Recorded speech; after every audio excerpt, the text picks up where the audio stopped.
Thank you very much. And still on the same theme of mediation and the peaceful settlement of disputes, I see harmony is still flowing in the hall. So we are keeping to that theme of the President of the General Assembly, mediation and the peaceful settlement of disputes.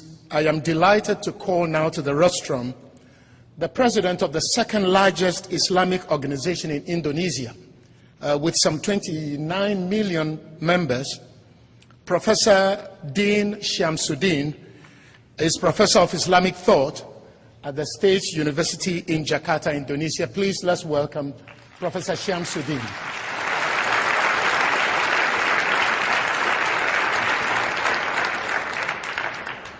Bismillahirrahmanirrahim. Mr. President, Excellencies, distinguished guests, ladies and gentlemen, Assalamu alaikum, peace be upon all of us. First of all, I would like to express my gratitude and give high appreciation to the President of the UN General Assembly and the organizers for organizing this timely and urgent event.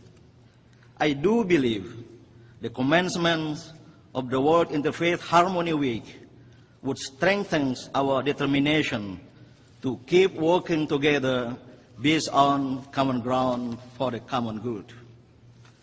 I would like also to convey the message of peace and harmony from Indonesia, the largest archipelago in the world with 17,000 islands, the most populous Muslim country, the pluralistic nation with about 500 ethnic groups and languages, yet its people live in peaceful coexistence in harmony based on the 5 principles of Pancasila and the national motto Bhinneka Tunggal Ika, or unity in diversity.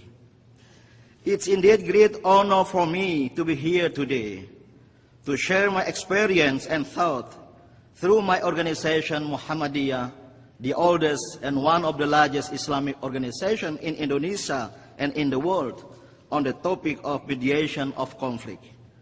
At the time when differences often lead to frictions and friction lead to conflicts, the search for peaceful ways of resolving differences and conflicts becomes imperative. In this regard, the significance of mediation as an instrument to resolve differences and to find common ground cannot be overstated. Excellencies, ladies and gentlemen, the importance of peaceful resolution of differences and disputes becomes even more evident when we look at the reality of the world where we live in today. While poverty, illiteracy, disease, and injustice still present the most difficult challenges to humanity, we are also presented with the fact that violent conflicts and even wars continue to be the most devastating source of human suffering. Indeed, history has shown us that violent conflict and war becomes the worst enemy of mankind. History also teaches us how violent conflict and war could destroy not only communities and nations, but also civilization. It's indeed disheartening to see that conflicts remain a defining characteristic of today's world. War, which we thought to be obsolete, continues to serve as an instrument by which nations resolve their differences. Thus, we should do our best to renounce the use of force and war as a means of conflict resolution. Through war, humankind would not accomplish anything but misery. The use of forces will never resolve differences, and the use of violence will only breed more violence. Differences, be it in religious, ethnic, cultural, and civilizational terms, would continue to be a fact of the life. But these differences should by no means become a reason why we cannot live in harmony and peace. In fact, the Holy Quran reminds us that God made us into different nations and ethnicities so that we may come to enhance mutual understanding, mutual respect, and cooperation. Excellencies, ladies and gentlemen, our main task is therefore to ensure that religion continues to serve as the basis of peace. We continue to work to ensure that religion will not be used, misused, and even abused to justify acts of violence in any form. The Holy Quran strongly reminds us that whosoever killed a person without justified reasons is dead if he has killed all mankind and humanity. When conflicts do occur, it's our task also to ensure that those conflicts are resolved peacefully, not through the use of violence.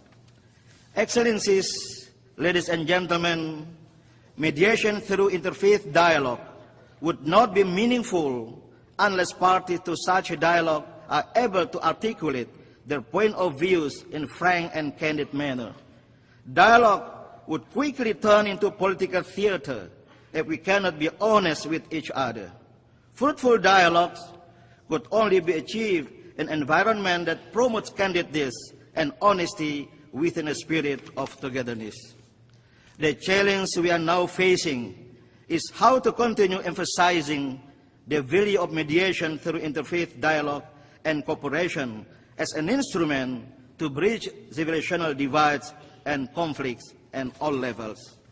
Finally, it's my hope that the 2012 Interfaith Harmony Week would serve as an integral part of our efforts to bridge divides among civilizations, among states, among nations, and among communities. It's also our hope, and the hope of all of us who are here today, that our relentless effort will in the end yield to peaceful, just, prosperous, and harmonious world. Thank you.